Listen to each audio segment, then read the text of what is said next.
গণতন্ত্র দিয়ে কি আদৌ ইসলাম কায়েম সম্ভব? এটাও আরেকটা বড় প্রশ্ন। গণতন্ত্রের যে ডেফিনিশন, আমরা জানি যে গণতন্ত্র কাকে বলা হয়, হোয়াট ইজ ডেমোক্রেসি। এর অনেক ডেফিনিশন আছে। এর সবচেয়ে জনপ্রিয় এবং সবচেয়ে প্রসিদ্ধ ডেফিনিশন যেটা আব্রাহাম লিঙ্কনের দেয়া, government of the people, by the people, for the people.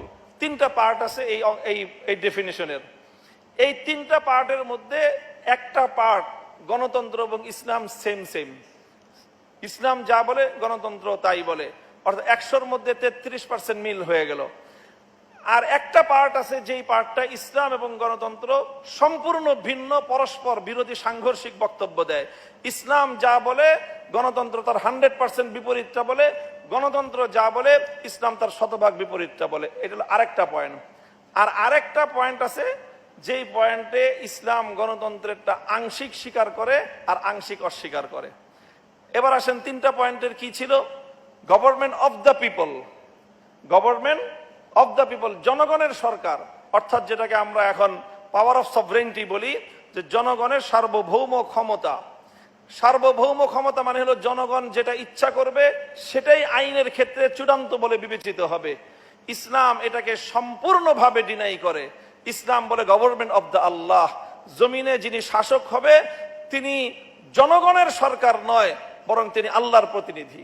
অর্থাৎ জনগণের ইচ্ছা আইন তৈরি করবার ক্ষেত্রে ভূমিকা রাখবে না, বরং আইনের মূল বুনিয়াদগুলো আল্লাহর পক্ষ থেকে নির্ধারিত। আল্লাহর পক্ষ থেকে শাসক হবে প্রতিনিধি, সে আল্লাহর সেই আইনগুলোকে জনগণের কল্যাণে বাস্তবায়ন করবে। কাজে এই জায়গাটায় আমরা বলি যে ইসলামের কালিমা হলো লা ইলাহা ইল্লাল্লাহ, গণতন্ত্রের কালিমা হলো লা ইলাহা ইল্লাল পপুলেশন। অর্থাৎ সম্পূর্ণই হলো বিপরীতমুখী। যে তারা বলে সার্বভৌম ক্ষমতা মানুষের, ইসলাম বলে সার্বভৌম ক্ষমতা আল্লাহর। এখানে ঈমান এবং কুফরির পার্থক্য। এই জায়গায় ঈমানের বিশ্বাসটা হলো তাওহীদ এবং একত্ববাদের বিশ্বাস, গণতন্ত্রের বিশ্বাস হলো সম্পূর্ণরূপে কুফরি বিশ্বাস। বিশ্বাসের জায়গায় গণতন্ত্র একটা কুফরি মতবাদ, বিশ্বাসের জায়গা থেকে। এবার আসেন for the people, government for the people.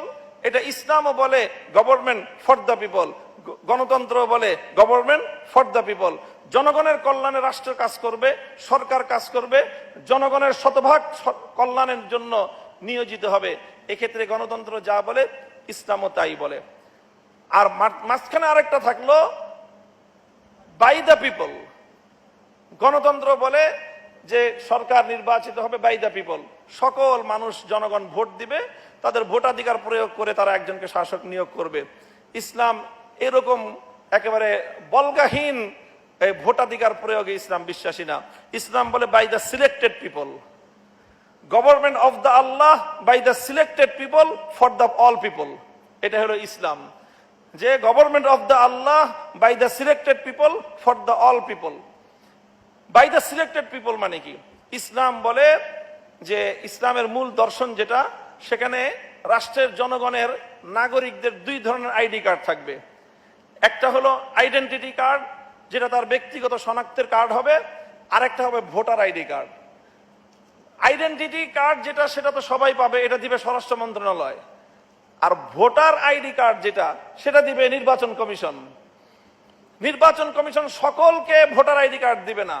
Voter ID card দেওয়া হবে 2টা ক্রাইটেরিয়ার ভিত্তিতে। ভোটার আইডি কার্ড পাবে মানুষ 2টো ক্রাইটেরিয়ার ভিত্তিতে। 1 নম্বর ক্রাইটেরিয়া হলো যেটাকে বলা হয় আহলে রায়, অর্থাৎ জনগণের জন্য কোন ব্যক্তি উত্তম শাসক হিসেবে বিবেচিত হতে পারে, এই বিবেচনা বোধ যার মধ্যে আছে। এই বিবেচনা করার জন্য যা যা লাগে, তাকে শিক্ষিত হতে হবে, যথেষ্ট ইনফরমেশন তার কাছে থাকতে হবে, একজন ব্যক্তিকে অ্যানালাইসিস করার মতো তার ন্যূনতম যোগ্যতা থাকতে হবে। এই সব যোগ্যতা দিয়ে তার মধ্যে এতটুকু দক্ষতা এবং যোগ্যতা থাকতে হবে যে রাষ্ট্রের জন্য, জনগণের জন্য কল্যাণকর শাসক নির্বাচন করার মতো দক্ষতা, যোগ্যতা, বিচক্ষণতা তার থাকতে হবে। এটা হলো প্রথম ক্রাইটেরিয়া। 2 নম্বর ক্রাইটেরিয়া, তার মধ্যে আমানতদারি থাকতে হবে। 5 টাকা, 10 টাকা, 5,000, 10,000 অথবা কোনো ক্ষমতার অংশীদারিত্বের লোভে পড়ে সে যোগ্য ব্যক্তিকে রেখে অযোগ্য ব্যক্তিকে ভোট দিবে না, এতটুকু আমানতদারি তার থাকতে হবে। এই 2 ক্রাইটেরিয়ার ভিত্তিতে নির্বাচন কমিশন, ইলেকশন কমিশন রাষ্ট্রের মধ্যে বিভিন্ন বাছাই পর্বের মাধ্যমে ভোটার আইডি কার্ড সার্ভ করবে। যারা ভোটার আইডি কার্ড পাবে তারাই কেবলমাত্র ভোট দিবে, আর যারা ভোটার আইডি কার্ডের ক্রাইটেরিয়া টিকবে না তাদের ভোটাধিকার থাকবে না। এই জন্য আমরা বলি যে ইসলামী রাষ্ট্র দর্শন হলো, আবার বলছি, যে government of the Allah by the selected people for the all people. আর গণতন্ত্র কি বলে? যে government of the people by the people for the people. আর মূল বিশ্বাসের জায়গাটায় তাওহীদ এবং শিরকের স্পষ্ট ব্যবধান। গণতন্ত্র বিশ্বাসের দিক থেকে শতভাগ একটা শিরকি মতবাদ। কাজেই এই জন্য এখন যেটা আমরা দেখি যে এখন অনেকেই গণতান্ত্রিক প্রক্রিয়া নির্বাচনে অংশগ্রহণ করে, এই নির্বাচন প্রক্রিয়া অংশগ্রহণ করার বৈধতা অবৈধতা সেটা একটা ভিন্ন প্রশ্ন এবং সেটা দীর্ঘ আরেকটা আলোচনার দাবি রাখে।